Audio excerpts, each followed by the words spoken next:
So here we are, and it's time to do some planning about this show or the webinar. And I guess it brings it up as a question: do we want to do it just as a webinar, or shall we also broadcast it on 7-Spot YouTube as well? I would say so. It's How about fine you? with me. I mean, you talk Yeah. about like for live call-in type stuff. Well, the thing about it is that with the webinar, people who are in the audience, Oh, they right. can chat, meaning they can use their text to chat, but the Yeah. ability to do a call in over the webinar is probably not going to be that terrific. So having the ability to, over YouTube, and then give them a link so that they can participate either by way of a Skype call, because that's what I've got, because I'm in North America. And or using Messenger, they can participate. So I think that'll open it up a bit. Yeah, I would say Okay. stick in both places. It's not going to matter. And on this, like we always try to put questions. I know in the past when we get a question or a comment, we add it to the screen, Hmm. so at least people will know what we're talking about. Well, I and think if for I the can lean webinars. on you, Dave, because you have some experience dealing with these webinar platforms. I think from your teaching stuff that you do, you've obviously been able to field calls and questions before. It certainly did an excellent job of covering for me when my screen faded to black Or in the last one. when mine had no audio that time. Yeah. I think I think the only issue comes up is when you and I are both trying to monitor the comments, and then like I see something and throw it up and bring it down, and then 5 seconds later you see it and put it up and come down. You know what I Well, mean? Like if John's in there and one of yeah. us comments, it looks like we're commenting all the time. I But know, and that's not a big that's deal. what I was going to say is we should discuss this decorum, because one of these things about doing these things is uh, the audio can overlap and wipe each other out. Oh So yeah. when one person is speaking, you have to let them speak, and you have to be quiet. Otherwise, it completely obliterates the audio at the other end. And secondarily, you just mentioned, I guess, role certain rules, and certainly the role of casting out questions and fielding questions should be left to a monitor. And if you could take over that role, that would be awesome, because you did a fabulous job on the Oh, last one. yeah, that's easy. Too bad I don't feel like there's a hand raising thing in here. But if it's only three of us, yeah, is the Norwegian guy going to come? Do you know, or is that I the guy don't you know sent the that thing yet. to? I've sent him a request to join 7-Spot, or to even join us in a show, and I would love that. And that's part of the reason why I'm recording this, because I'm going to edit this down and then put it up as a YouTube, and just so that we can bring more people in for the webinar. Dave, Oh yeah, how yeah. is it with this webinar? Is it on a kind of YouTube? How is it with the questions? So those guys which are in, they will ask you a question, they type it, and then They, we'll see a separate screen, like a subtitle, or how is it working? Here, I'll show yeah, you how that it works. yeah. He's just going to give a demo right now. So like there's a comments like a banner on the side. I don't know if you can see it, but then since Yeah. I'm one of the admins, then I can just hit show, and then the comment goes onto the screen. I don't know if you see that, but it shows up down in the corner, It's here, yeah. and then once we start answering it, then we just hide it, Mhm. and everybody comes Mhm. back. It works pretty well. Um, and then the trick is when we're like, what I will try to do is only post the comment or the question like when we're going to answer it. So Mhm. there will be probably a fair number of questions, um, and then I'll just say, look, we're gonna oh, I've got a question here about boom, and I'll put it up on the screen, Yeah. Mm. and then we can talk about that. Like one of the things I was just thinking about is like buying tools. We're all gonna have to. That should be something that maybe we talk about. Like on this list of things that we're about to make, Yeah. maybe we can add. You Well, let's leads us straight to the beginning. because Mike mentioned starting from the beginning and having a plan. And maybe we can discuss those planning items from your experience, Mike, having already um, done this type of work before. Let's Yeah. talk about the starting point, and then we'll build it out from there. So, Yeah, what I would you? was kind of I was personally thinking about a kind of a flow chart, A float? and building up. Okay, what do you want to do? What do you want to do with the car? You want to go mainly on track days? Do you want to do be on the road only? All these things, and obviously bike engine versus car engine, those things.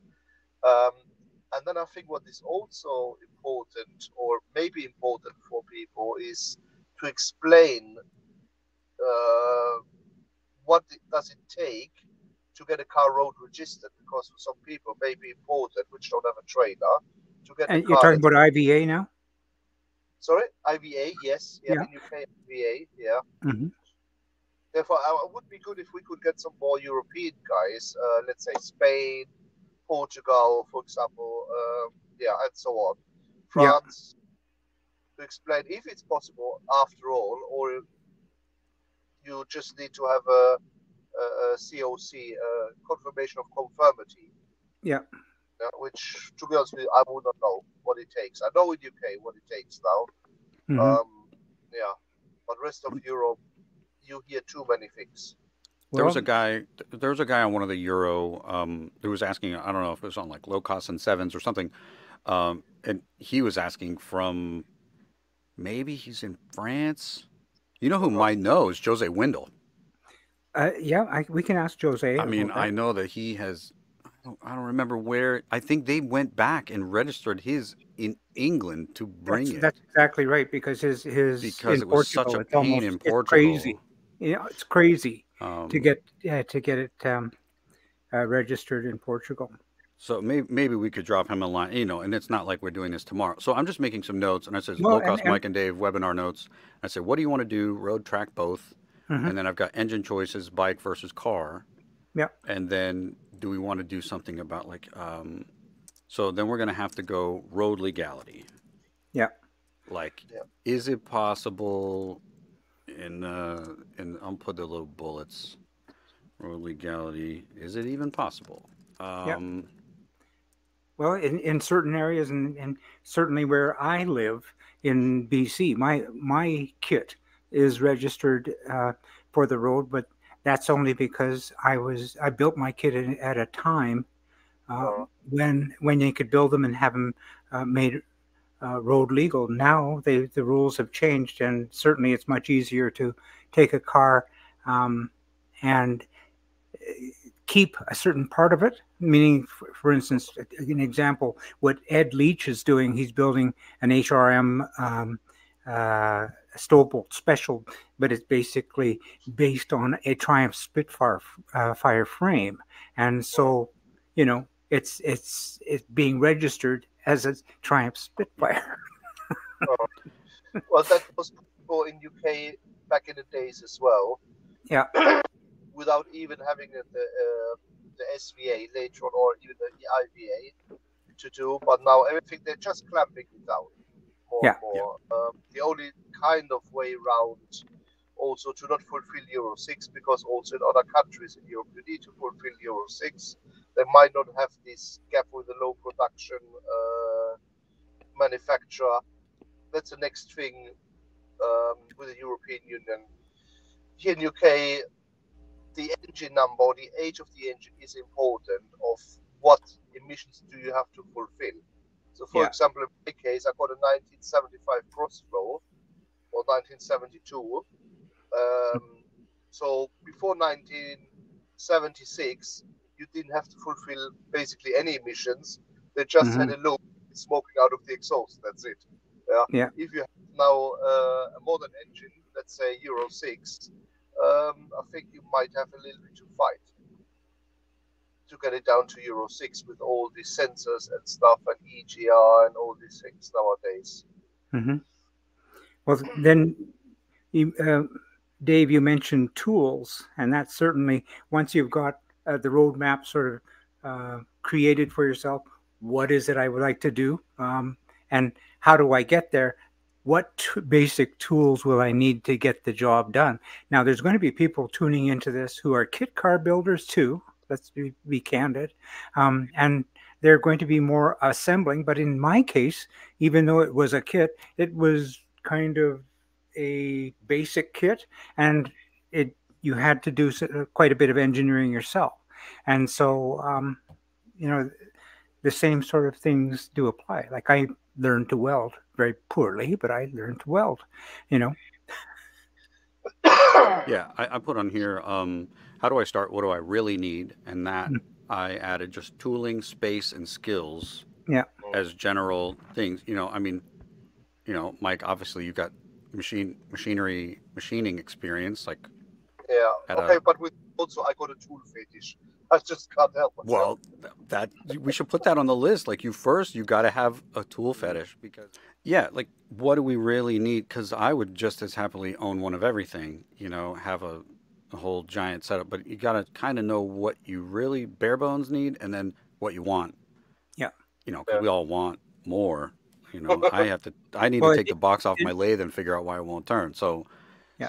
you know, And then there's always things that you may come into midstream, and I don't want to mention any names, Dave, but there are people that I know of whose initials are Dave Lassell, who found a site of a guy in Norway who has done some CNC tube bending to make a new subframe for mounting front his front suspension. So, you know, yeah, $15,000 machine coming real handy. Uh, if you build hundreds of them, yeah. Yeah, well, this is the problem. Like I got the cheapest tubing bender on Amazon, but the problem is the dies, every die costs more than the bender. yeah, So Yeah. how many dies am I going to get? Or should I have just waited and waited until Facebook Marketplace showed me a guy down the street, hmm 2 hours away that's got the bender that I should have just waited and bought for a hmm reasonable price, and he's done using it. So, you know, Yeah. yeah. and it's But hard to just buy part of the tool off of anybody. Well, I started to use it, but that thing was, I don't know if it was me or if it was a tube bender. It just didn't work out. So what I did, I bought on eBay some bends, and to complete it, to make it to the right length, you will see it in the following videos in the next couple of weeks. I use a piece of on a tube in order to complete it, to bring it to the correct length, yeah, and weld it together. yeah, Yeah, I yeah. mean, There's always lots of ways to get it done, and, yeah, and in Dave's case, I can see why Dave is interested in doing that. That front suspension that way because it makes sense from the perspective of you've got the Mazda uh, rear and then to instead of doing as you said the pushrod front suspension you can just make it kind of Mazda-ish and have your front suspension the same way. Yeah, I just saw a guy not it must have been yesterday or the day before on one of the Euro 7 groups that who's calling in. Oh, it's Daryl. I'm just letting him know. Hi. Oh, Hi. that's fine. The he has a whole VW ALH, and in his I'm pretty sure he put a diesel engine in it, which was a consideration I had for a few minutes. But he just used the whole front subframe and just built a hoop to grab the factory front suspension. And I'm like, it doesn't look that strange. Mine's going to look weird anyway. Yeah. How 7 does it have to be for us to call it a 7? And Well, never this mind is all that. Here, let me just. This is always going sideways because all of our shows do. But have you ever contemplated fantastic plastic over what you're doing? what is that? Well, a plastic shell. Oh, like like a fiberglass shroud of Well, sorts. take a look at Pinky Hannah's Facebook page, and take a look at the shells that he produces, and he's got some that are basically low cost. He's got some that are Jaguars. There are some of 1950s style Ferraris. It's got all kinds of stuff that is just amazing.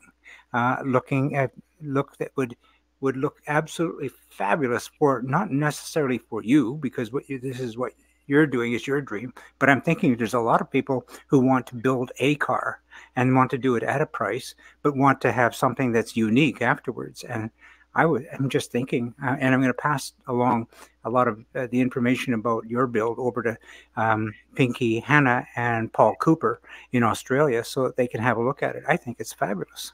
Great opportunity. Oh yeah, I would love to have body swappable. That'd be cool. Yeah. But first, I want to get it on the road. Oh, yeah.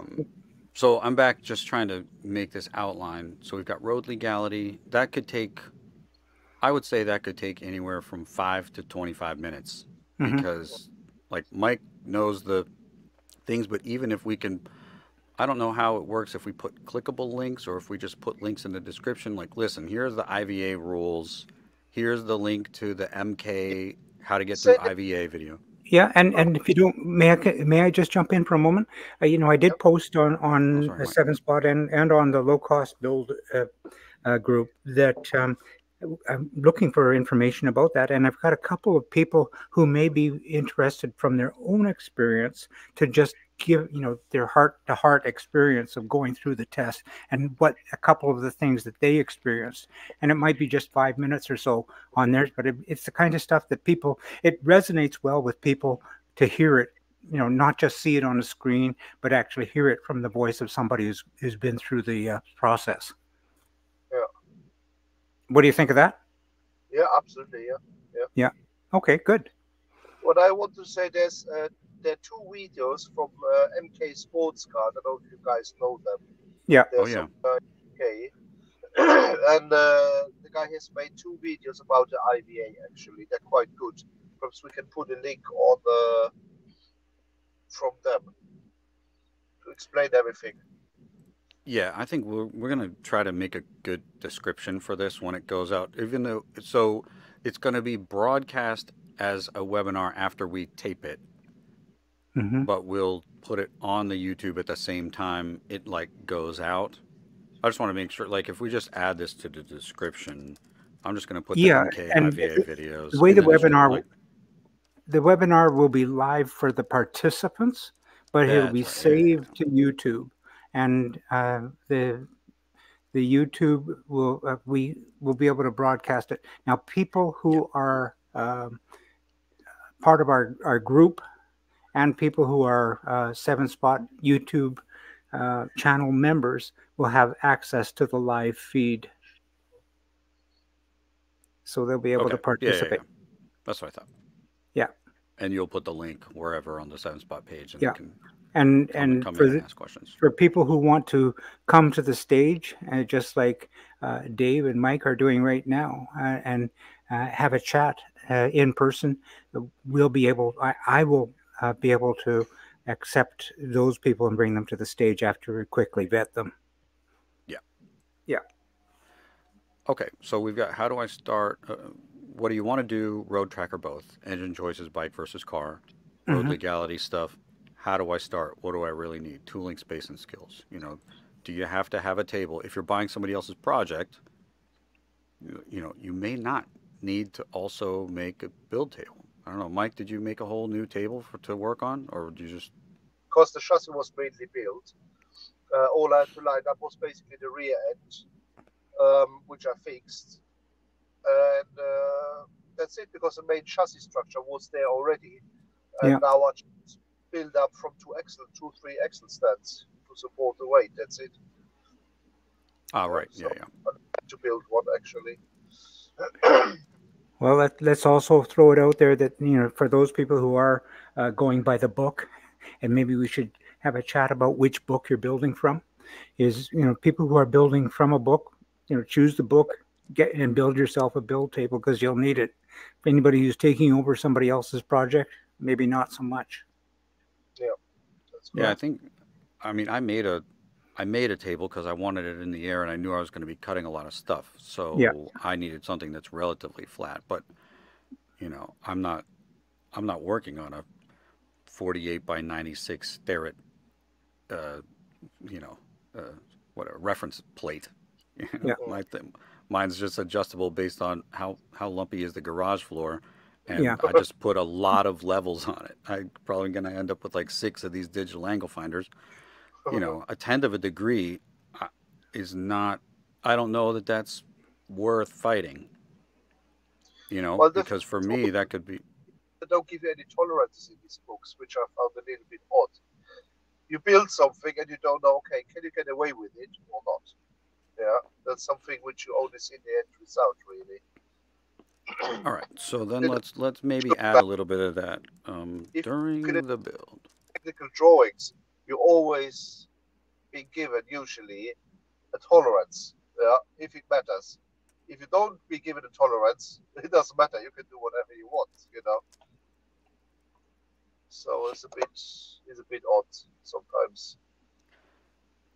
Yeah, and I think when when people are taking over other projects, the like as you get farther and farther into it, you're talking about okay, suspension geometry. Does it need a redesign if I use a different wheel? If I use a spindle that's already there, has it already been done? Do I have to check it, or can I just let it roll down the driveway and see if it goes straight?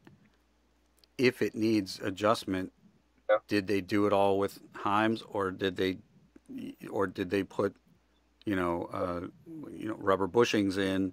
So you don't if you don't have adjustment, where are you going to get your adjustment yeah, for yeah, yeah. alignment and things like that? And those are probably very far down Yeah. the. I mean, it's far down the road for me. I don't even have tubes in place, But but if you use just normal non-adjustable bushings, you need to Yeah. work a little more accurately because you have nothing to compensate. Yeah. Whilst if you have, how you say it, hame joints or rod ends, what we say, Hmm. yeah, I'll just uh, say rod ends because that's where you have everybody little knows what that says. things to That play with. Yeah, I found there are a bunch of always like completed A arms popping up for sale, and they're like, oh, it's for a Westfield wide, or if it's for a, Yeah, it came out of this and that. Their book A arms, uh, and a lot of them have bushings in them. I said, well, you better be right if that Yeah. if you're gonna stick that on there, you better have your pickup yeah, points in just where you want them. uh, And so I don't know. I think that for a lot of people, that should be a consideration. How are you going to build your suspension? Are you using rod ends or bushings? Because now I have factory control arms with factory mm, bushings, but I'll have a different suspension architecture. So that's going to take some finagling. And then, all right, during the build, I've got tolerance, bushings versus rod ends. How are you doing? Like, are you going to like set your ride height or like choosing a ride height? Hmm. And I just picked up some 16 gauge steel plate to see if I bead roll it, how strong it's going to feel, because I think I'm going to do a steel floor because I don't want to drill 800 rivet holes. well, that was my consideration as well. What should I use? Should I use aluminium or should I use just a normal? And to be honest with you, in my case, weight doesn't really matter. Yeah. If Gets you down use, to again what you're using the car for, right? yeah, Yeah. yeah, I mean, uh, if I can get away with a 18 gauge steel floor with some bead rolls in it, great. But if I can do 16 and not get a bead roller mm, and it's enough, or if I make a dimple die for a 3-inch dimple die and just do that and then skin the floor in something else. I could do a whole fiberglass under tray if I wanted to. Hmm. mm. Not that I want to, but I kind of do, you know? Because I mean, I have 20 pounds of scrap Kevlar here. Yeah. And, what am I going to do with it? Well, it's going to go in the floor or it'll be in my oil pan scraper plate. Since my pan sticks down 1 inch, oh, sure, why not? It's not going to, that's not, the UV light that gets to that is not going to be what goes wrong. Yeah. Kevlar is not brittle. The resin gets brittle. Uh-huh. And, it doesn't weigh that much if I get it vacuumed down the right amount, Hmm. you know. I had a thought probably should throw in for the discussion Materials. is Yeah. how many of our friends have had, well, just as both of you found, their life project hanging on the wall of the shed? And how many years are you planning to dedicate to building this project? As part of your plan, you should probably have some idea as to when you'll start seeing that small bead of light at the end of the tunnel. Yeah. Maybe we should put that first. Like Yeah, in one of on the I think McSorley put on his 7 Ask website, and it's like, have you ever finished a project? Have you ever finished a major project? yeah, Do you like starting projects but get bogged down in the middle? yeah, Do you like starting projects that get stuck? Because everybody's like, oh, I can do this. And, Jim, it took you, what, 18 months, and you and your boys did it kind of yeah, together, and it was from a kit. yeah. That seems like a normal amount. And for, when they're like, oh, you can do it in 6 weeks in your garage. Like, no, you can't. No, Like, you no. could if And 4 of your friends took 6 weeks off and you really, I mean, you could and do it in 3 days, but you could, nobody but does. do you really trust your friends? I can't tell you the number of times I've had people Well, come over and mess up my project by what's having good intentions. yeah, when I was racing that thing there in the background, the weekend before we changed the brake pads, and my friend Ooh. did the front brake pads and put the wheels back on. And then Friday he wasn't present on the testing day, and I don't know if you know Brands Hatch. There's a really steep corner after start and finish, and just before there is on the long straight. You're completely flat out, and suddenly my right hand wheel just disappeared. That was a really, really, really bad moment. I need a pair of new trousers, honestly. He didn't come on purpose. Yeah. Yeah, yeah, So yeah, and yeah, yeah, that's to the point. Yeah, do you trust your friends? yeah. Let's Somebody put has to this. be in charge of quality control. We're gonna put Yeah, this in like the how do I start and what do I really need, just as like a timeline. Yeah. mm, You know, timeline. Do we put timeline and budget? Because for so many people, Oh I yeah. think um, I'm just gonna put it in there. I'm just gonna put it in as like a line item, timeline and budget, and Yeah. that can run wild for a few minutes. But Yeah. it's I think when basically we, consideration with that because what I'm doing, if I see something on eBay which I need, even when I need it later, if I can get it cheap, I buy it now. But I Yeah. have to spend to store it. Yeah, Good point, Mike, and both of you guys are doing it this way is because you have an understanding that you may need it down the road, but if you can yeah, get it at the right price now, even if you don't use it, you'll just turn it over and it'll be somebody else's, and yeah, and you'll just move on with the project. exactly. Yeah, yeah, I put that in there under the space thing, right? That's where you think about it, Mike. Yeah. yeah, Yeah, I don't even think of that as a budget thing. I only think about gathering large tools mm, for as a space thing. well, I went to an estate sale, and the guy had two bench grinders with a foot switch that he had cobbled together. It was amazing, and I was like, I don't have space. I still got a stack of wheels in the corner, and I probably should have yeah, just bought it anyway and brought yeah, it home. Because where am I going to get two bench grinders with a foot switch and an extra quad outlet already built in for yeah. like $82? I was like, it was so dumb. I should have just bought it, and my you see, wife wouldn't have cared. That's a great thing. I yeah, would have let you store it in my shed. Well, yeah, I bet. I want to buy a milling machine, but the problem is because I share the garage with my friend, exactly that friend. Yeah, Yeah, we have very often a kind of a friendly dispute about space as well. Now, to empty, I still got a workbench, which the underneath of it, I use them for my wheels now. So until I'm in a certain stage, I cannot get rid of this workbench, you know. So, but that will be in future, that space where the milling machine might be, you know. yeah. You Last week, really need a milling machine. You really do. yeah, It's going to be good for you.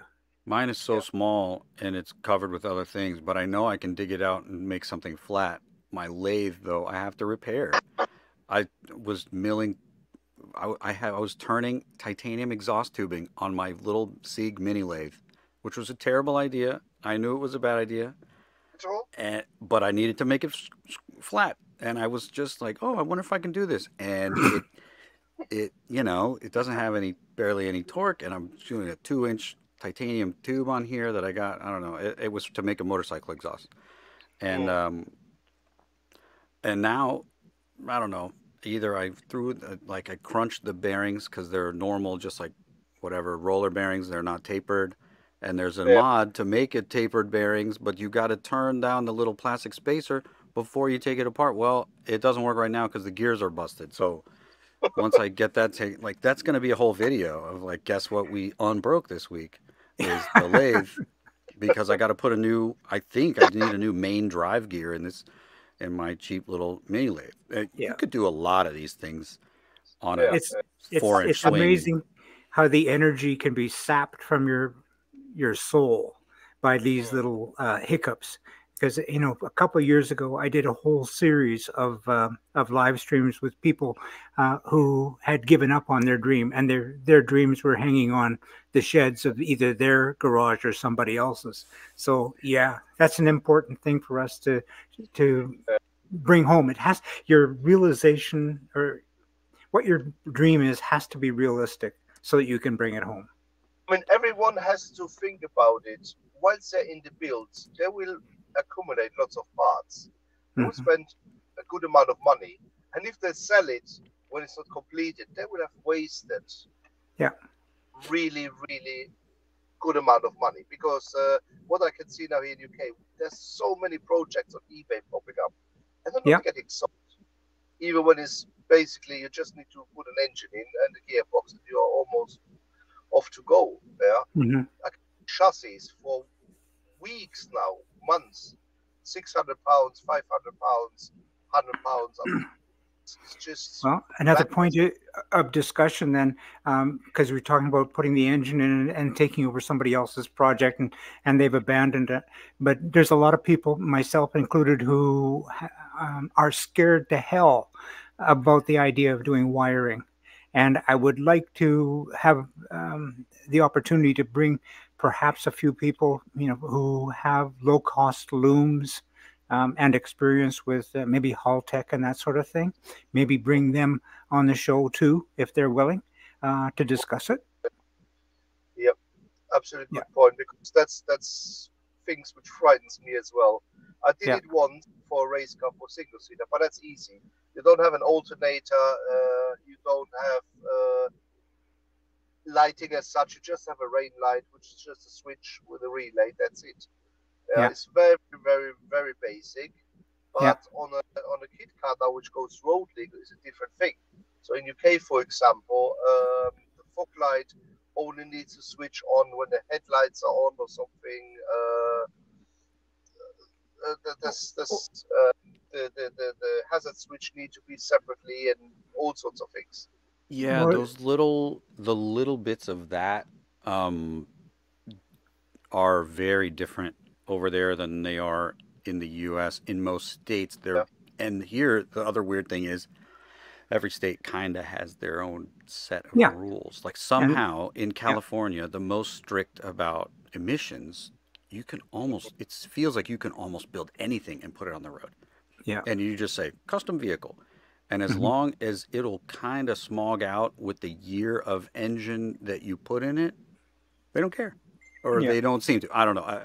I could be completely wrong, and someone from California will chime in and say, Dave, you're an idiot. That's not possible. It's not how it really works. But you get that feeling from watching yeah, YouTube, and people are like, oh, yeah.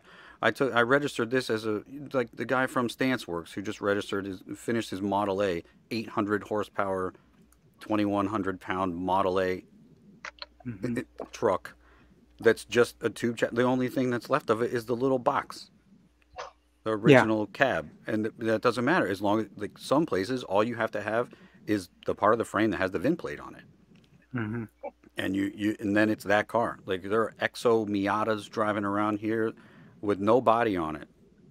hmm, Not an Exo set that somebody built. Just take your Miata that you crashed and cut the frame off and put tubes around it, and it's still yeah, registered as a Miata. Now, I don't see them like on the road very much, but it seems that you can put them on the road. yeah.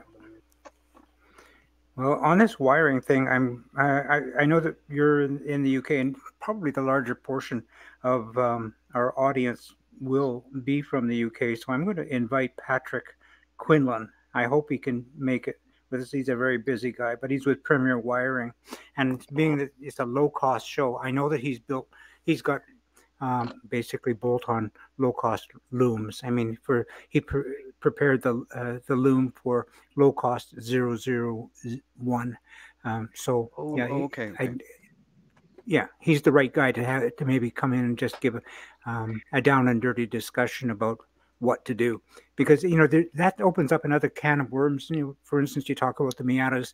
I mean, we've had enough people who have built either a kit and have used a Miata as the donor, and they're using the Miata loom too. There's going to be people who are going to want to splice and dice, and then there's other people who wanted to get something that's out of the box. So there's a lot of things to consider. I'm just putting in here, like in the during the build section, I've got tolerance, bushings versus rod ends, what floor and material, wiring. How bad is it? Should you be scared? Will someone Hmm. do it for you? Mm. Yeah, Be, like, because there are for every, and it also depends on if you're using the factory ECU, yeah, right? and that's why I mentioned the Haltech. Yeah. Or I'm use a running Or use which? carbs. carburetor. Oh, carburetors. Yeah, yeah. Mm. But then even making the switch, even putting in a blinker relay and Mm. doing your wipers and setting up the Yeah. excuse me, setting up the washer pump. Like a lot of those like the information is out there, and some of us have had to do repairs in those systems before and some have not. But to go from zero to, oh yeah, and I wired my own whole car from scratch with no diagram or cobbling together diagrams, which Yeah. is my biggest problem. That I'm the problem king right now because I'm trying to do everything super And doing modern. it, I mean, we all want to enjoy our cars and not just go, I don't know, 10 miles and then break down with something. and Yeah. and that gets down to means and ways too, because where we started the whole conversation was you guys taking over somebody else's problem, and a lot of people think, oh boy, I'll take over somebody else's abandoned project and look at all the money I'll save. Well, Mm, have you thought it no. through, right? Uh, Well, and they abandoned it for a reason. Yeah, Most, I think most are not being abandoned because somebody in the house said it's been too long. I think most people, and I'll say guys because it's probably 96% guys. hmm, Most most guys are getting rid of their project because they just can't see the end, yeah, yeah. or that's why I mentioned it's a little light at the end of the tunnel. yeah. But the problem with the light at the end of the tunnel is when you hear the train whistle and you're like, oh, I'm in the it's getting brighter. This is Oh, yeah. Or where, and this is when I think this is when projects get abandoned. It's yeah, just like, oh my god, and that is like when somebody needs to come to people like us, and we're like, no, you can do it. Like Dave yeah, the Scott, and wherever I he mean, is, he's in Toronto, I think. me is when I buy when I buy always some new parts. That gives me again motivation to carry on with another step because then I can see, okay, yeah, I'm getting further. Yeah. yeah. That's Well, how to there's do that, Yeah. and there's also the financial aspect to it, because you mentioned the tools, and it. Yeah. everybody has a vision of what they think that they want, and then as they get into the project, and instead of being a $10,000 project, it becomes like a $25,000 project, and then it turns into a $50,000 project, and Yeah. then you know They that would bought a that gauge for sign in the middle of the tunnel reads, due to financial constraints, the light at the end of the tunnel will be turned yeah, off until further notice. yeah, Yeah, and that's Mike. That's where you're right. You could have bought a used Caterham. You could have bought a new MK. Yeah. yeah, They just put that S2000 MK for sale yesterday for 21,000 pounds. I mean, people are going to dump.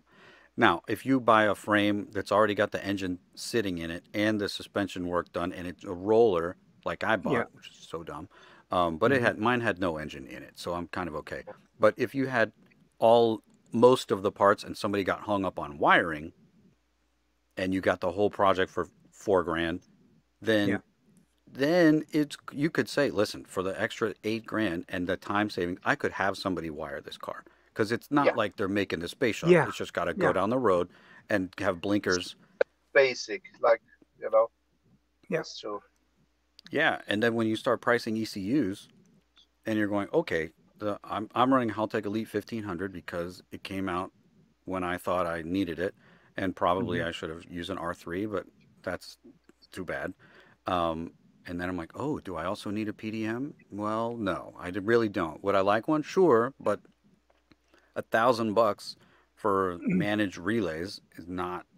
I don't think I'm ever going to do it because I don't Yeah. really need that many. But I'm going to have to go find a hazard relay from somewhere and put that in a Oh, box. You know, Tho- all of those things are considerations for me. Yeah, yeah. You know, and cut and splice stock wiring looms into I aftermarket apologize ECU for it. looms. You know, could go both ways. It's Another thing which we perhaps could put in, which also personally kind of makes me uneasy on my way, is making seats, upholstery, because I've never done yes. it. And by the look of it, if I can gain the knowledge, then I think I can get it done. But I need to know a little bit more about it, how to do it, and you know how everything goes. There's my Because oh, okay, yeah. I bought one and I made sorry Oh, because I got nice. really excited. I got it from a lady for $300. okay. Is that especially heavy duty for Oh seats or yeah, something?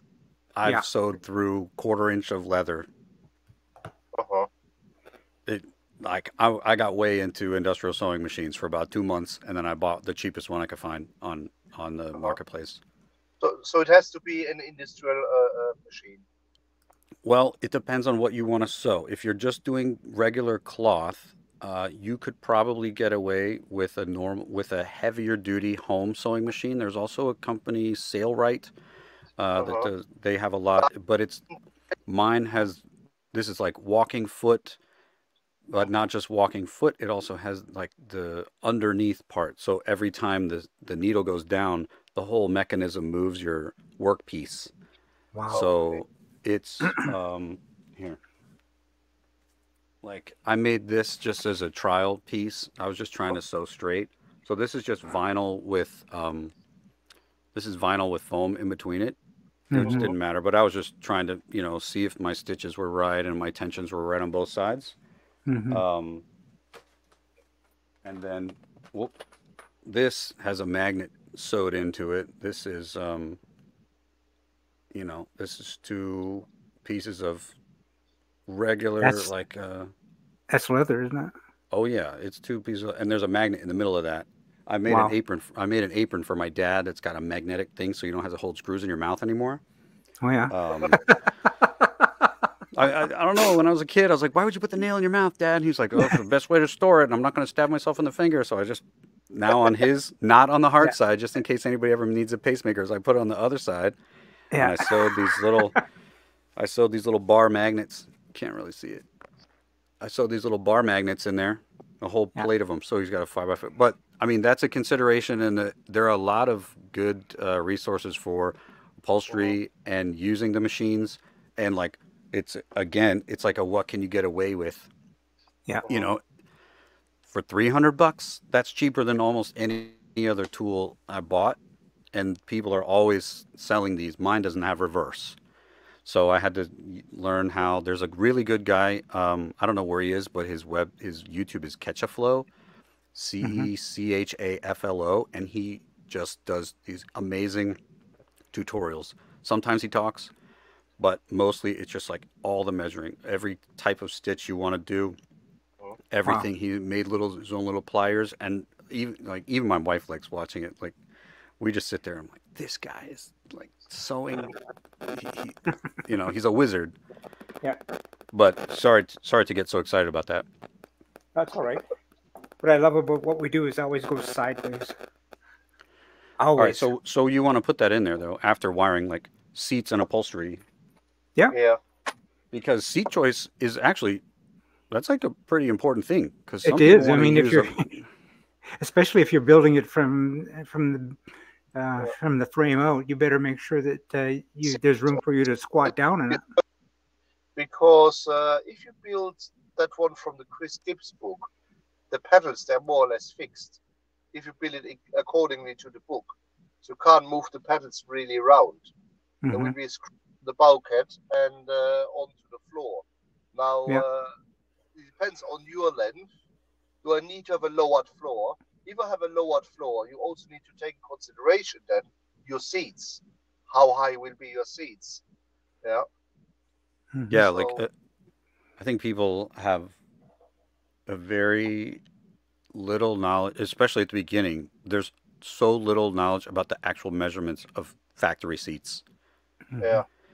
Like in the US, pretty much every standard automotive seat is 21 inches wide. Okay.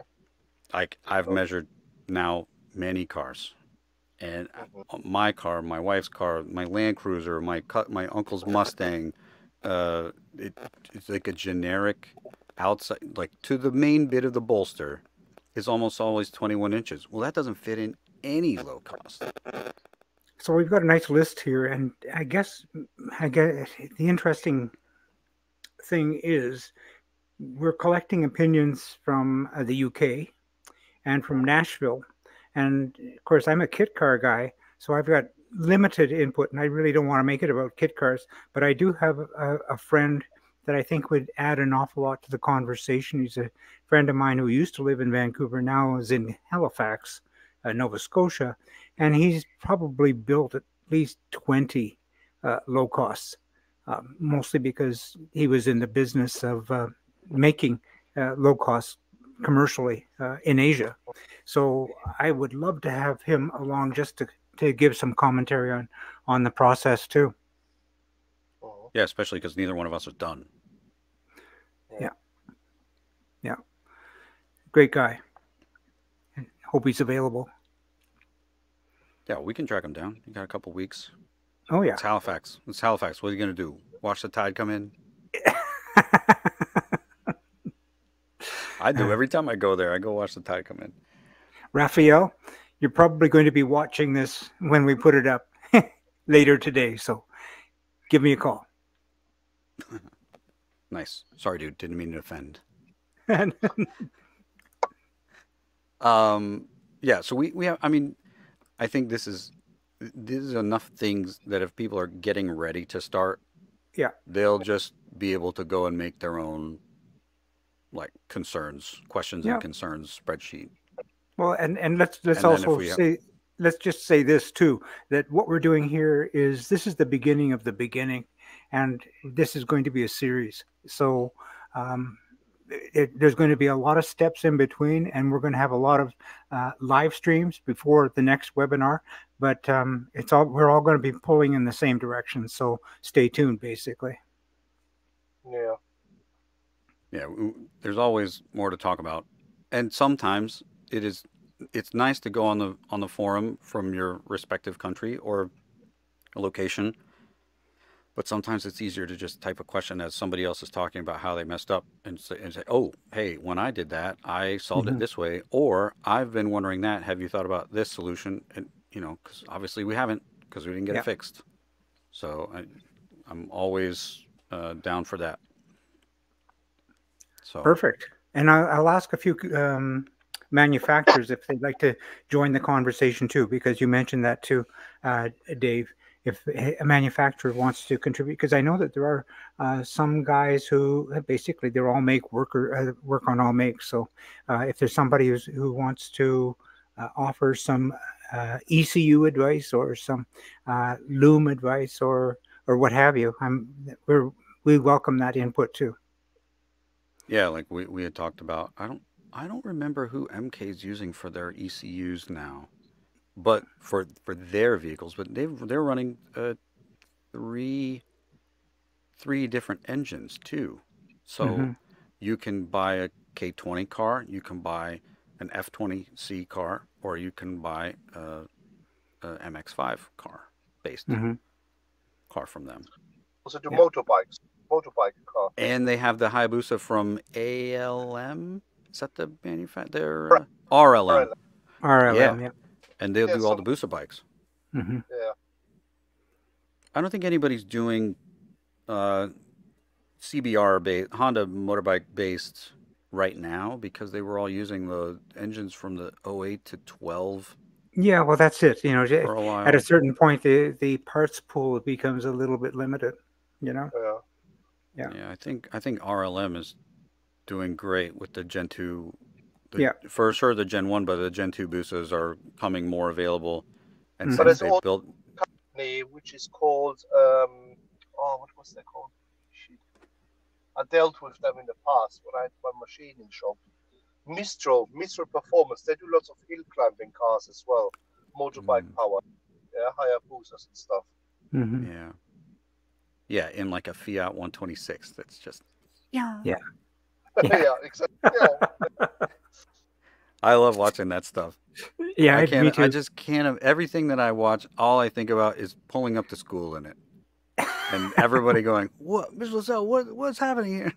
Because my kids ask me, my students ask me questions about it all the time. They're like, "How's your car going?" I'm like, "Well, someday you'll have a project and you'll learn that it doesn't go." Yeah. oh, that's good. But um, I feel like this is a huge list. I don't Okay. know, and especially if this is like the beginning. Yeah. I Yeah, think that the things that we put in there, where are you going just to that. sit? Like, are you using a book? Are you going to be true to the book? Did you buy something that was true to the book? Or, do you want, how much of it do you want to change? Where are you going to sit? And what do you need to buy to make it work? Yeah, Could take a long time, especially if we get other people who do it a lot. Yeah. Like if Raphael can come, that'd be great. And Yeah. if we could ever get, it would be really awesome to even get one of the guys from MK just to pop in, even for 10 minutes, just to talk about IVA. And they're going to direct to their videos, of course, because Yeah. they've done a few of those that are really helpful to IVA people. But like that's that UK element of what radius does it have to be if it's this distance from a hand or Yeah. how hard are you allowed to hit a person crossing against the light? You know, I don't know all that. And neither do I. Down here, But we've got they don't this. care. This is the beginning of the beginning, and I think that we're generating a great big long list. Now it's a matter of putting a few personalities who can round out the show for us, so that we'll be able to fill up basically an hour's worth of content, and so that everybody will remain riveted. So I think that we've got a good handle on where we're starting from. What do you think? yeah. Yeah, good for me. Yeah. Well, why don't we wind it up for now? And I'm going to pass on a couple of messages to you afterward, and with the idea of drumming up some more interest for maybe a weekend Blatt show where we can flog the hell out of the webinar to bring people into it. Oh yeah, How true. many subscribers do we have at the moment for this webinar now? I'll have to check the site. Right now, it's I think it's in the order of 20 or thereabouts. Okay. Yeah. So, considering we're 1 week into a promotion on it, we're doing okay. Yeah, And that's part of the reason why I want to throw it out to YouTube too. So we'll build it. I mean, if it's more than 6, it's fine. Oh yeah. Okay, guys. Why don't we wind this thing down and Yep. we'll have a chat about this later. Does that work with you? Yeah, sure. Yep. Absolutely. No problem. And we're Okay. in the same Thanks, same guys. as last time. We stay on, or was this only streamed, or was this recorded? This is recorded, so hang in there a little Yeah, bit we'll till hang it all gets down. Okay. You can drop out as soon as it's you can see it's Uploaded. recorded. But I'm going to end the stream. Cool. Thanks, guys. No problem. See you soon.